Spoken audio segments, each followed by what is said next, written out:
नव्या ये देखकर खुश थी कि मालविका को अपने आर्टिस्ट की इतनी फिक्र है। थैंक यू, उसने कहा। थैंक यू तो मुझे तुम्हें कहना चाहिए। You are such a brave lady. Malvika ने उसकी और रोहन की तारीफ की। उसकी पूरी टीम अब रोहन के ठीक होने का वेट कर रही थी। थोड़ी देर बाद रोहन ने फिर से अपना शूट शुरू किया। जिस एनर्जी के साथ वो फिर से तैयार हो गया था, वो देखकर हर कोई हैरान था।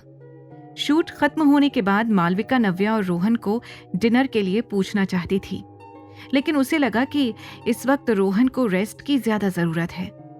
निकलते वक्त जैसे ही रोहन नव्या के साथ गाड़ी में बैठा, ma'am thank you so much for saving my life.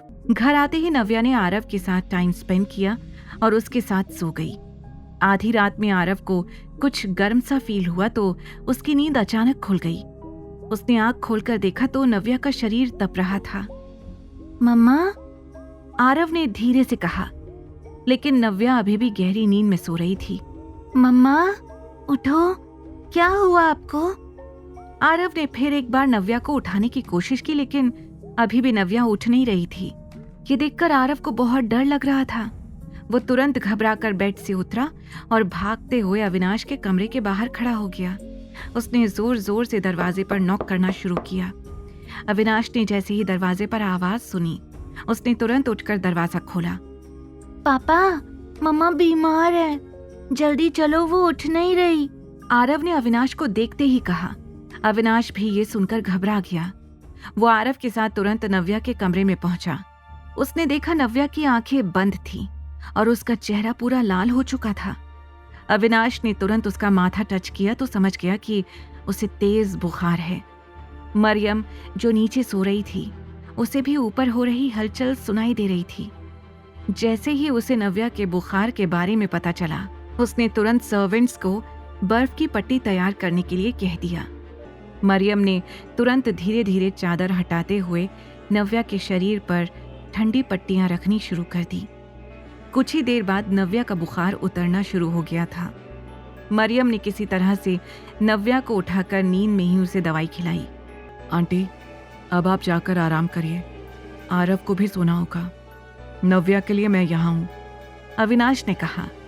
उसकी आंखों में थकान साफ दिखाई दे रही थी, इसलिए मरियम ने रुकने की जिद की, पर अविनाश नहीं माना। मरियम आरव का हाथ पकड़कर वहां से चली गई।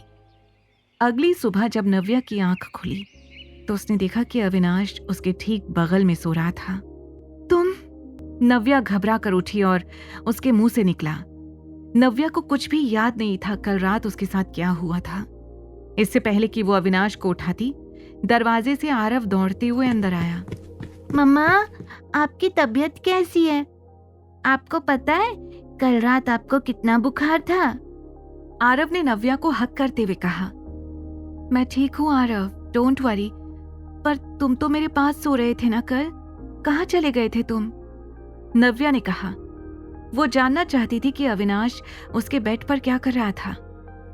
अरे मम्मा, आप सब भूल गई हो क्या? आपको फीवर था, मैं पापा के पास गया, फिर मरियम दादी आई, पापा रात भर यहाँ पर आपका ध्यान रख रहे थे।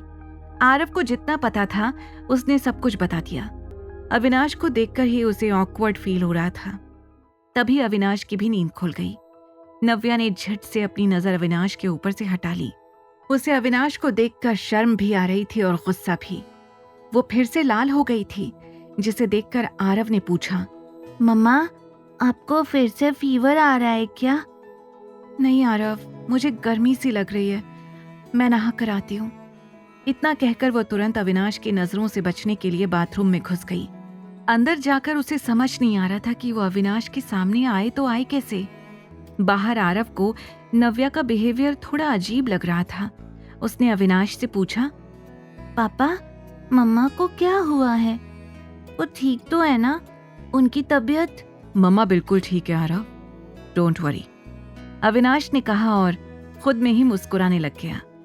उसे समझ आ रहा था कि नव्या क्यों उससे बचना चाह रही थी। आरव उसकी ये स्माइल देख तो रहा था, लेकिन उसे कुछ समझ नहीं आ रहा था। नव्या ज्यादा से ज्यादा टाइम बाथरूम में ही बिताना चाहती थी, क्योंकि बाहर आने की उसकी हिम्मत नहीं थी। उसे बार बार यही लग रहा था कि कल रात अविनाश उसके इतने पास सो रहा था। थोड़ी देर बाद उसने कमरे में झांक कर देखा, उसे कोई दिखाई नहीं दिया। जैसे ही वो कमरे में आई, मरियम से टकरा गई। अरे नव्या, कैसी हो? इससे पहले कि नव्या कुछ जवाब देती, उसने देखा कि अविनाश अभी भी बालकनी में खड़ा हुआ था। जैसे ही नव्या की नजर अविनाश पर पड़ी, उसने झट से कहा, ठीक हूं, मैं नहाने जा रही हूं। इतना कहकर नव्या घबराई हुई हालत में फिर से बाथरूम के अंदर चली गई। मरियम उसकी हालत देखकर हैरान थी। नहाने? फिर से? अभी तो नव्या नहा कर निकली है ना?